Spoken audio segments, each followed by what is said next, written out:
Vamos ver, vamos colocar mais um elemento na nossa conversa, dar uma espiada como que o governo brasileiro está vendo a inserção da nossa economia, particularmente no cenário internacional. O ministro da Fazenda, Fernando Haddad, ele encerrou hoje a participação dele lá no Fórum Econômico Mundial na Suíça, em Davos, defendendo uma urgente integração entre os países latinos.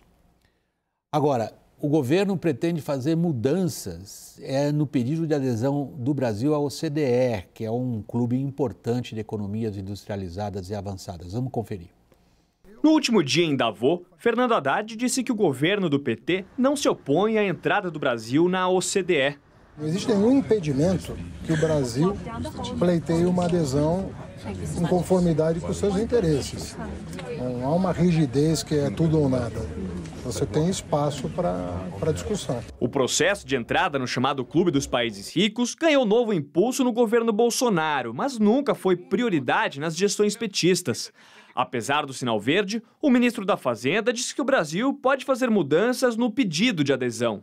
Nós temos já um grupo de trabalho que vai apresentar os termos de uma eventual participação para que a Fazenda possa subsidiar o presidente na definição da decisão que ele tomar. Não está proibido que o Brasil faça demandas. Haddad falou sobre o assunto após uma reunião que teve com o secretário-geral da OCDE, Matthias Cormann. O encontro durou cerca de 15 minutos. Fernando Haddad contou que não chegou a conversar sobre as demandas do Brasil no processo de ingresso do país na OCDE e nem se houve algum pedido específico por parte do secretário-geral. Mas para o ministro, o Brasil vive um momento favorável no cenário internacional. Em dezembro, o país assume a presidência do G20, que reúne as maiores economias emergentes do mundo. O Brasil já é o atual presidente do Mercosul. A relação com os vizinhos tem sido uma das prioridades da política externa do governo atual. O recado ficou claro durante a última participação de Haddad no Fórum Econômico Mundial. O ministro defendeu, num painel com presidentes de outros países latinos, uma maior integração entre as nações. Em todo canto você olha, você vê oportunidades que serão mais bem aproveitadas se houver integração de infraestrutura, integração energética, integração comercial e, quem sabe, de forma mais ambiciosa, uma integração dos próprios mercados financeiros da região. O presidente do Banco Interamericano de Desenvolvimento, brasileiro Ilan Goldfein, disse que o mundo quer voltar a investir na América Latina e que a região pode oferecer soluções para problemas globais. Por exemplo, na produção de alimentos, o BID pode ajudar na questão da produtividade da agricultura, na facilitar o transporte, facilitar a forma como você exporta. Boa noite. Dorival Santana, nosso analista internacional. A UD está conosco lá também em Skype. O nosso assunto agora é a inserção internacional brasileira. Qual é, digamos, essa hesitação que a gente percebe na conduta do Haddad lá na Suíça, de dizer, não, a gente quer entrar no OECD sim. Não, a postura é, peraí, nós vamos debater. Em geral, quando o governo do PT diz nós vamos debater, eles vão jogar um pouquinho lá para frente, porque afinal de contas debater demanda tempo. Né? Bem, acho que a gente já falou aqui, né, que as exigências da OCDE são incompatíveis com as visões de política econômica, de ambiente, de negócios do governo do PT, né? Então, ele já está aí preparando o terreno para não entrar na OCDE, porque a OCDE não é objeto de pressão política, eu sou do G20, eu vou estar presidindo os BRICS, isso para a OCDE não tem a menor relevância. A OCDE tem 247 requisitos que ou são cumpridos ou não são. Até agora foram reconhecidos 100, o Brasil submeteu mais 60, faltam 87. É rigoroso esse processo e cada um desses requisitos tem o seu respectivo comitê, que vai avaliar se a legislação, as práticas, a governança, o ambiente cumprem esse requisito ou não. Isso não é uma negociação, não é um acordo comercial, a OCDE. Senão, não teria valor essa certificação, essa participação na OCDE. Então, eu realmente não entendi essas declarações, a não ser à luz da sua ideia, que me lembra como o Brasil empurrou com a barriga, aliás, o mesmo governo do PT, a integração das Américas lá, né, a área de livre comércio das Américas, não dizia que não queria, até o dia que os Estados Unidos entenderam que estavam enrolando, né, ou estavam enrolando, e fizeram acordos bilaterais com todos os países que interessavam aos Estados Unidos. Audi, nos interessa ou não entrar no OCDE? Eu acho que seria muito importante para o país, mas eu estou super alinhado aí com o que o Lorival comentou agora. A adesão ao OCDE não convida os países. Os países geralmente têm muito interesse em entrar ao OCDE porque entram num clube de países que crescem mais, são mais prósperos, ricos, e isso ajuda a atração de investimentos internacionais e o próprio crescimento econômico. Na América do Sul, nós temos o Chile e a Colômbia, que depois de entrarem também tiveram acessos facilitados a esses mercados. Infelizmente, o Brasil, e aqui sendo justo, não só agora no governo do PT, mas há muito tempo, eu diria 3 décadas, ele insiste nessa tese da integração no Mercosul e depois no Mercosul ampliado, com economias que têm tido dificuldades de estabilidade macroeconômicas, regras estáveis que estão muito distantes das regras da OCDE. Então, assim, primeiro, seria muito positivo, na minha opinião, uma entrada do Brasil em algum momento na OCDE, mas realmente as falas recentes parecem nos distanciar e, exatamente como foi falado agora, essas regras são regras estáveis, pré-definidas, não tem muita margem de negociação. Ou você se adequa para entrar, ou você não vai fazer parte desse clube dos países mais desenvolvidos. Eu não consegui entender exatamente qual é o ponto que mais perturba o atual governo quando a gente fala do acesso ao OCDE. Você conseguiu? Eles ainda não sabem, William. Eles estão começando essa análise. Eles não gostam, mas não sabem do quê? Exato. Eles estão começando essa análise. Tem gente pensando sobre isso não só no Ministério da Fazenda, né? Agora a gente tem o Ministério do Desenvolvimento, o Ministério do Planejamento, né? A área econômica voltou a ser uma área de... Tem indústria e comércio com o Alckmin. Exato. Do Desenvolvimento, Indústria e Comércio Exterior. Desculpe, com o vice-presidente Geraldo Alckmin. A gente tem a ministra Simone Tebet e é uma demanda muito forte da indústria. A CNI colocou isso ali nas suas prioridades que ela apresentou para o governo. Quando a gente vai apurar em detalhe, então, o que vocês querem mudar? Não tem mudança para fazer, né? Mas que condições que vocês... Assim, não se sabe. Essa é uma discussão... Demandas, como diz o Haddad. Exato. Essa é uma discussão que está começando dentro do governo. O que eu escuto não existe uma recusa a priori ideológica, pelo menos não de uma fatia do governo. Vamos colocar que esse governo tem... Embora o PT seja preponderante, a gente está falando muito do Lula dessa forma agressiva com que ele vem discursando, ele tem outras ideias. O Alckmin deve pensar completamente diferente, Simone Tebet deve pensar completamente diferente. Então, assim, não existe um consenso a respeito disso. Tem gente que sim, está disposta a ouvir, que reconhece a importância de você entrar na OCDE, do quanto que isso atrai investimentos. E o que eles falam é que é preciso pesar. Se você entra na OCDE, você precisa fazer uma série de concessões, aquele discurso que a gente conhece, né, Lorival? Você precisa fazer uma série de concessões que, eventualmente, você, como um país em desenvolvimento, não quer fazer nesse momento. Então, precisa avaliar proteção. Isso. Exato, é o que eles dizem. A gente precisa sentar, avaliar, ver se nos interessa. Mas eu não senti uma recusa, pelo menos de uma parte do governo, ressalto de novo, a priori de uma entrada na OCDE. Como é que está andando esse debate político dentro do PT? Você tem tido a oportunidade de acompanhar? Não, toda vez que eu tratei de OCDE, mesmo na campanha, inclusive com o Celso Amorim, a questão, para a gente ficar num exemplo de que há uma incompatibilidade em um ponto específico, é sobre compras governamentais.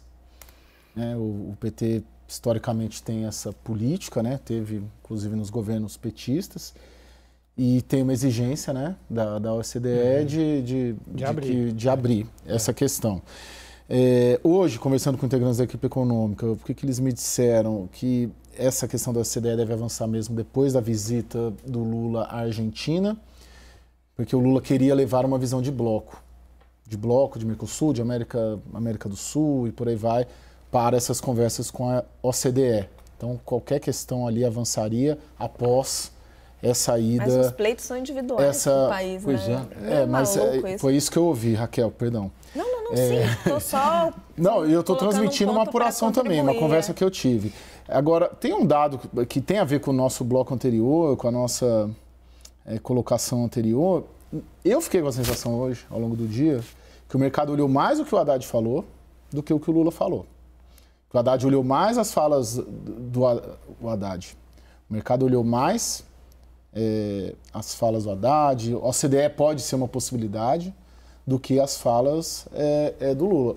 E que talvez o mercado olhe mais o Haddad falando nessas questões econômicas do que o Lula. Nossa, desculpa, Caio, de jeito nenhum. Agora que você olha os indicadores de juro, câmbio, é o termômetro. O áudio está perdendo. Só lembrando que a fala do Lula foi com o mercado já encerrado, né? Bolsa, principalmente. Então, acho que a gente tem que aguardar um pouco. Eu concordo, de novo, eu concordo com o Caio de que você tem um exagero nas falas do Lula. Mas as falas do presidente da República, elas são muito simbólicas, né? De novo, o Brasil, eu acho, assim, para ficar com um tom mais otimista, ele tem um aspecto muito favorável. Assim, esse reposicionamento, por exemplo, do Brasil nessa demanda global por energias renováveis, a chamada economia verde, e que eu acho, na minha opinião, era uma posição bastante errática, para não dizer errada, do antigo governo, do governo Bolsonaro, isso é uma janela de oportunidades incríveis que tem para o país, né? A própria relocalização de cadeias produtivas também muito importante. Agora, a gente não pode errar no básico, né? O que é o básico? Você pode ter um governo de esquerda, foi um governo de esquerda eleito, ele pode, muito justificadamente, aumentar gastos na área social que vão ter que ser cobertos, por exemplo, aumento de carga tributária. O que não pode é você achar que você pode ter déficits permanentes, que você pode fazer questionamentos sobre o papel do Banco Central, que está relativamente pacificado nas economias mais desenvolvidas, que você pode ter um discurso contra o investimento privado ou colocando empresário contra trabalhador. Isso é o passado, né? Então dá para ter um governo de esquerda moderno. Nós tivemos isso na Austrália, na Nova Zelândia, mesmo na Inglaterra, vários países, na Alemanha, e que conseguiram ter propostas de desenvolvimento de governo de esquerda que não tocaram mais nesses temas. Então, assim, o meu ponto todo, sabe, Caio, aqui, é que, sim, eu acho que tem exageros e a gente tem que dosar um pouco o que o Lula fala como político, em que fórum ele está. Mas, por outro lado, assim, às vezes parece que são custos desnecessários quando o mundo todo está olhando para que o novo líder do Brasil Sabe uma coisa que eu queria colocar? Nas últimas 48 horas, qual foi o grande debate econômico no Brasil? Salário mínimo e imposto de renda, que seria anunciado hoje, que teria uma previsão do 1º de maio. O que aconteceu? Nada. Nada. Teve algum sinal de que o salário mínimo vai ser 1.340, 1.380, como as centrais querem?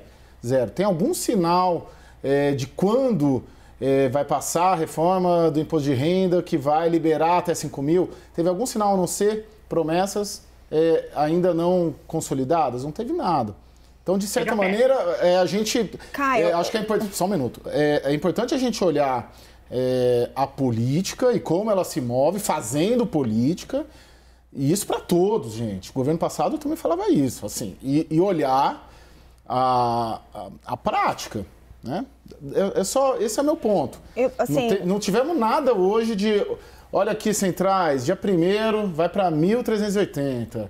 A partir do mês que vem, tá tudo liberado. Está tudo caminhando para 1.320, vai ter um gasto a mais. Eu acho que o Haddad vai perder essa conta. Mas, assim, a gente já concordou dessa questão da prática e do discurso. Mas hoje a gente teve um presidente da República que deu a seguinte declaração. Qual é o problema de você ter uma inflação de 4,5% ao invés de uma inflação de 3%? Sério? A inflação é um imposto, principalmente sobre o mais pobre. As pessoas vão pagar mais no supermercado. Raquel, está tudo caminhando para 1.320, assim, porque o gasto todo está contratado. Se houver, daqui até maio, isso foi o que eu ouvi hoje, antes de entrar no estúdio, se houver, daqui até maio, uma revisão do... Não haverá a tendência, não haverá, isso que me disseram, Palácio do Planalto, criação de gasto novo. Se nesse pente fino que eles estão se propondo a fazer, a equipe econômica, tiver uma brecha para colocar aí o 7 bi para aí sim dar orçamento... Também pudera, né? Eles já abriram 145 bi de espaço na PEC. Só um segundo. Caio, afinal, é para levar a sério o que o presidente fala ou não? A sua tese simplificada, perdoe a simplificação, a brutalidade, a simplificação da tua tese, é a seguinte: não liga para o que ele fala. Eu não faço assim. Não, lógico que não. Eu acho, por exemplo, vou colocar o Lorival de volta à nossa conversa.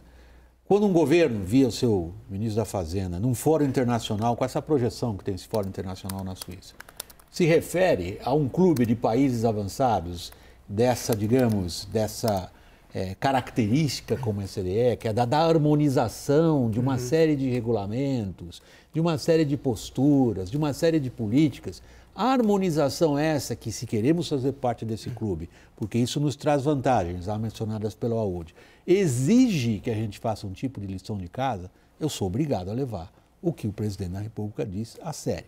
E o que ele está dizendo a sério é a ênfase que já conhecemos de alguns tempos atrás, como a Aoud também se referia a uma coisa lá do passado, de falar da CELAC, da Comunidade Econômica dos Países Latinos e do Caribe, que é virtualmente não existente, de falar na formação de blocos para negociar com a CDE, que é uma contradição em termos. A CDE não negocia como blocos, como a União Europeia faz. Ela é um bloco, ela negocia contra o bloco. A CDE não é um bloco. Lorival, nós estamos sob a mesma égide do Sul-Sul. É isso que eu ia dizer, é uma contaminação daquela fantasia na política externa de que o Brasil tem um poder desproporcional em relação ao que ele é militarmente e economicamente, né? E essa contaminação passando para a política econômica externa, internacional, e dizendo para um clube com os 38 países mais avançados do mundo o seguinte: se você quiser que eu entre aí, primeiro a gente vai mudar as regras do clube. Então, você já imaginou alguém que vai entrar num clube, dizer que primeiro, olha, estou pensando em entrar, mas eu quero mudar umas regras aí, sabe, antes de entrar. Senão eu não entro, hein? Olha que eu não entro. E aí, como é que vocês vão ficar, hein? Quer dizer, desculpe, mas é patético. Aoud, tirando essa questão específica, se eu puder fazer assim, tirar essa questão específica da OCDE, um momentinho da nossa frente, e considerar o que foi a presença do Brasil em Davos, estamos sabendo responder ao que você mesmo definiu como um momento muito propício do ponto de vista da nova política energética e das nearshoring?